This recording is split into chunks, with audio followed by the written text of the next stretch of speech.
Considérons de plus près cette question de la voix des prophètes. C'est une chose qui revêt une grande importance, car les prophètes ont une grande place dans le Nouveau Testament. Je me demande si vous avez remarqué combien est grande la place qui leur est accordée. Vous n'aurez pas besoin qu'on nous rappelle que les évangiles mentionnent les grands prophètes comme on les appelle, afin que s'accomplisse ce qui avait été annoncé par les prophètes.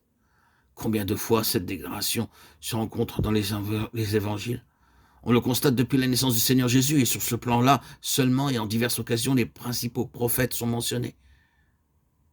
Mais quand vous allez des évangiles aux actes et aux épîtres, vous êtes dans ce que l'on appelle communément les petits prophètes, non parce que leurs écrits ont moins de valeur que ceux des autres prophètes, mais parce qu'ils sont moins volumineux. Il est significatif de remarquer que ces petits prophètes soient aussi souvent cités dans le Nouveau Testament. Ils le sont une quinzaine de fois. À partir de ces considérations d'ordre général, nous pourrons faire deux remarques. La première concerne les prophètes eux-mêmes. Pourquoi ont-ils eu une aussi grande place dans le Nouveau Testament? La réponse à cette question peut en introduire une autre. Que signifient ces prophètes? Ce sont des voyants, 1 Samuel 9,9.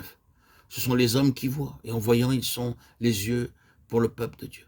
Ce sont des hommes de vision, et leur si grande place dans le Nouveau Testament signifie donc combien grande et importante est aussi la vision spirituelle pour le peuple de Dieu dans cette dispensation. L'autre facteur, c'est la vision elle-même. Toutefois, je ne veux pas maintenant parler de ce qu'était cette vision et de ce qu'elle est aujourd'hui. Tout cela et d'autres aspects seront abordés plus tard dans de prochains audios. Je suis maintenant saisi par le fait que le Seigneur est désireux de nous faire voir l'extrême importance que revêt la vision spirituelle, afin que le peuple de Dieu puisse accomplir pleinement sa vocation. Cette seule question de la vision est en vue de la vocation, car la vocation ne s'accomplira pas sans la vision. Pour quelque temps, demeurons sur cet aspect de la vision et ne pensez pas que je veuille parler ici du domaine visionnaire. Non, non. La vision est une chose clairement définie. La vision est une chose très spécifique. C'est quelque chose qui préoccupe le Seigneur et elle est devenue une chose puissante, prépondérante dans la vie de ceux qui la possèdent. Elle est claire, distincte, précise, spécifique. Elle a sur eux de l'ascendant, de sorte que tout le contenu de leur existence se trouve circonscrit en elles. De telles personnes savent pourquoi elles existent. Elles en connaissent le but. Elles peuvent l'affirmer, leur horizon est défini par cette vision. Eux-mêmes, avec leur vie tout entière, tous ces aspects se trouvent en cela, pondérés par cela. C'est l'objet qui gouverne tout pour eux.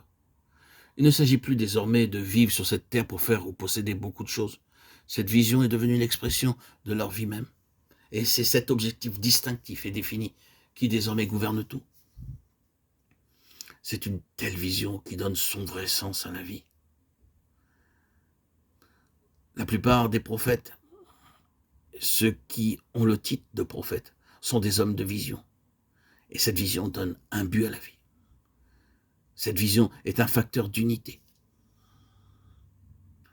C'est par la vision que nous pouvons être aidés à être déterminés et accroître